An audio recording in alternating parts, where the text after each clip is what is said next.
ጤና ይስጥልኝ ተመልካቾቻችን እንደምናመሻችሁ እንደምንውላችኋል። ቅዳሜ ታህሳስ 4 2018 ነው።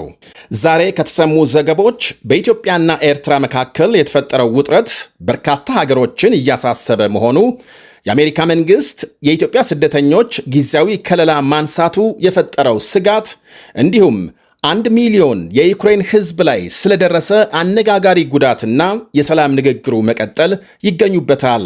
እስራኤል ዛሬ ከሰዓት በኋላ ድንገት በፈጸመችው ጥቃት ከፍተኛ መሪ መገደሉ እየተነገረ ነው።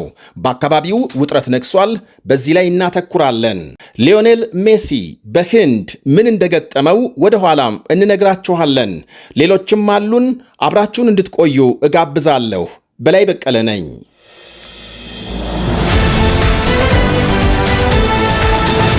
እስራኤል ከፍተኛ የሐማስ ወታደራዊ አዛዥ መግደሏን አስታወቀች።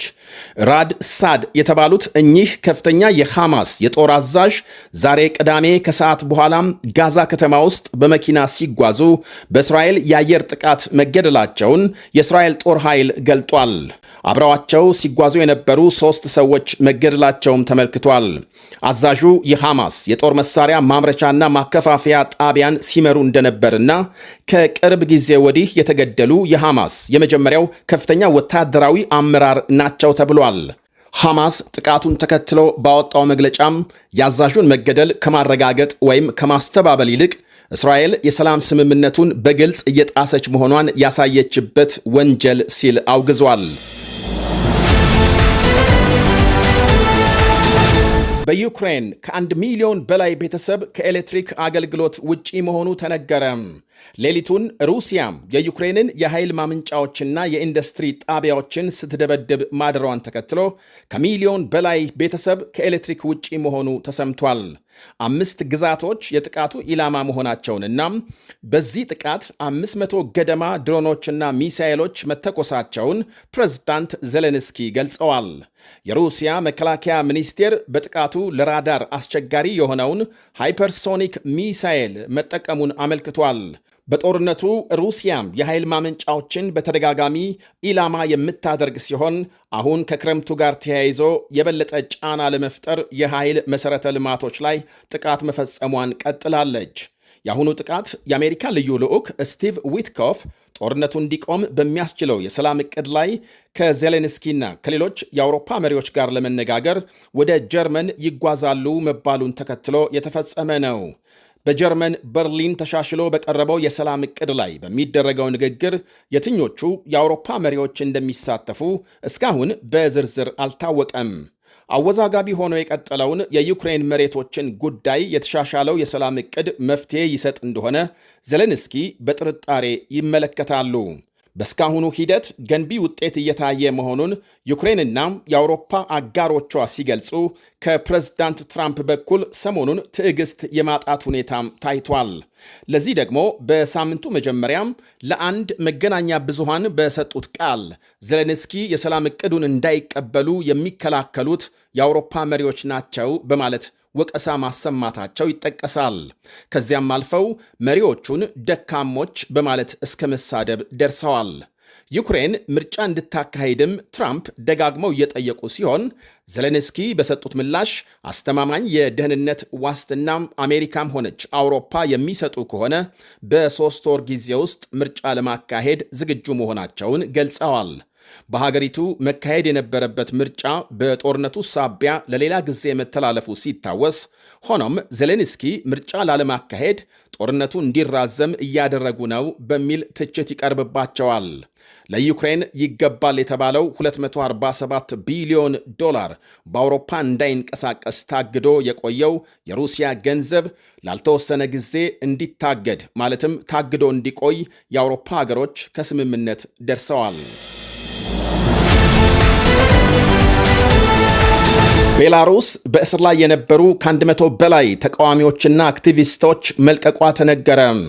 የዓለም የኖቤል ሰላም ሽልማት አሸናፊ አሌስ ቢያላስኪና እንዲሁም ደግሞ ታዋቂዋ ተቃዋሚ አክቲቪስት ማሪያ ኮሌስኒኮቫን ጨምሮ 123 እስረኞች የተለቀቁት አሜሪካም ቤላሩስ ላይ ጥላ የነበረውን ማዕቀብ ለማንሳት ከተስማማች በኋላ ነው ተብሏል። በቤላሩስ የአሜሪካ ልዩ ልዑክ ጃን ኮል ከቤላሩስ ባለሥልጣናት ጋር ከተነጋገሩ በኋላ የሩሲያ ቁልፍ ወዳጅ የሆነችው ቤላሩስ በዋነኛነት ወደ ውጭ በምትልከው ማዳበሪያና በፖታሽ ምርቷ ላይ የተጣሉባት ማዕቀቦች እንደሚነሱ ከስምምነት የተደረሰ ሲሆን የሁለቱ ሀገሮች ግንኙነት በመልካም ሁኔታም እየቀጠለ ሲሄድ ተጨማሪ ማዕቀቦች ደረጃ በደረጃም ይነሳሉ ብለዋል የአሜሪካው ልዩ ልዑክ። ዛሬ የተለቀቁት እስረኞች ሉቲኒያ ዋና ከተማ ሲገቡ ደማቅ አቀባበል እንደሚደረግላቸው ተነግሯል። የፑቲን ሸሪክ የሚባሉት የቤላሩስ ፕሬዝዳንት አሌክሳንደር ሉካሼንኮ በአውሮፓ ሕብረት ዘንድ ዕውቅናም የላቸውም።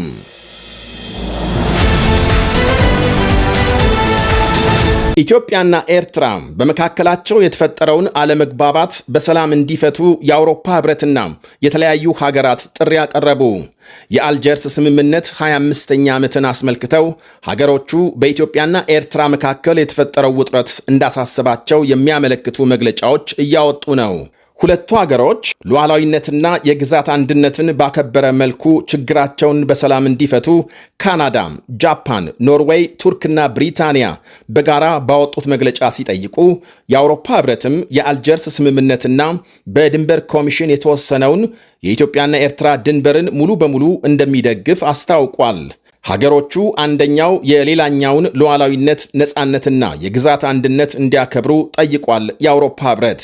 የተባበሩት መንግስታት ዋና ጸሐፊ አንቶኒዮ ጉቴሬዝ በተመሳሳይ ሀገሮቹ ለአልጀርስ ስምምነት እንዲገዙ ጥሪ አቅርበዋል። የ1993ቱ የኢትዮጵያና ኤርትራ አስከፊ ጦርነት አልጀርስ ላይ በተፈረመ ስምምነት ማብቃቱ ይታወሳል።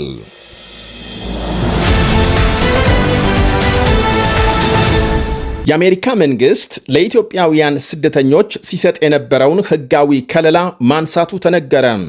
በኢትዮጵያውያን ዘንድ ከፍተኛ ስጋት መፍጠሩ ተሰምቷል። የአሜሪካ መንግስት እንዲህ ያለ ከለላ የሚሰጠው በሀገራቸው ግጭት፣ የተፈጥሮ አደጋም ወይም ሌላ ለደህንነታቸው አስጊ ሁኔታ ላጋጠማቸው ስደተኞች ሲሆን ችግራቸው ተቀባይነት ካገኘ በኋላ በአሜሪካም የሥራና የመኖር ጊዜያዊ ከለላም ይሰጣቸዋል። የትግራይን ጦርነት ተከትሎ በወቅቱ ፕሬዝዳንት ጆ ባይደን የተጀመረው ይህ ሕጋዊ ከለላ አሁን በትራምፕ ዘመን እንዲነሳ ተደርጓል። የሕጋዊ ከለላው መነሳት በተለይ ከፖለቲካና ከሌሎች ጉዳዮች ጋር በተገናኘ ከሀገራቸው ሸሽተው አሜሪካ ለነበሩ ኢትዮጵያውያን ትልቅ ዱብዳ ሆኗል እየተባለ ነው። ጊዜያዊ ከለላው በተፈቀደበት ጊዜ ወደ 27,000 ይሆናሉ ተብለው የሚገመቱ ኢትዮጵያውያን ተጠቃሚ እንደሚሆኑ ተነግሮ ነበር።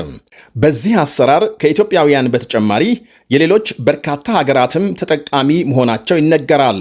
ከነዚህም መካከል 600,000 ይሆናሉ የሚባሉት የቬንዙዌላ ስደተኞችና ከ500,000 የሚልቁ የሄይቲ ዜጎች ናቸው ተብሏል። በዚህ ከለላ አማካኝነት አሜሪካ ውስጥ የመስራትና የመኖር ዕድል አግኝተው የነበሩ ኢትዮጵያውያንና የሌሎች ሀገራት ዜጎች ፕሬዝዳንት ትራምፕ እያካሄዱ ባለው ስደተኞችን የማስወጣት እርምጃ ሊጋለጡ እንደሚችሉ ተመልክቷል።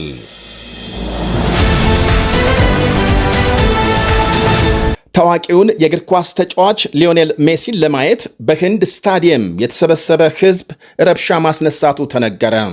በህንድ ካልካታ ስታዲየም መሲን ለማየት 12,000 የህንድ ሩፒስ ወይም $130 ከፍሎ የገባ ተመልካች ተጫዋቹን ማየት ባለመቻሉ ጠርሙስና ወንበር ወደ ሜዳ ወርውሮ ተቃውሞ ሲገልጽ ታይቷል። መሲ በከፍተኛ ጥበቃ ስር ስታዲየም ከደረሰ በኋላ ብዙም ሳይቆይ መውጣቱ ሕዝቡን እንዳስቆጣ ይነገራል። በፊልም አክተሮችና በመሪዎች እንዲሁም በባለስልጣናት ብቻ ተከቦ ፊቱ እንኳን ሳይታይ የሚወጣ ከሆነ ለምን ጠሩን ብሏል አንድ በንዴት ጠርሙስ ሲወረውር የነበረ ተመልካች። መሲ በደህንነት ሰራተኞች ታጅቦ ከወጣ በኋላም በስታዲየሙ ረብሻ ተነስቶ ወንበሮች ሲሰባበሩ በርካታ ሰዎች መቁሰላቸው ተመልክቷል።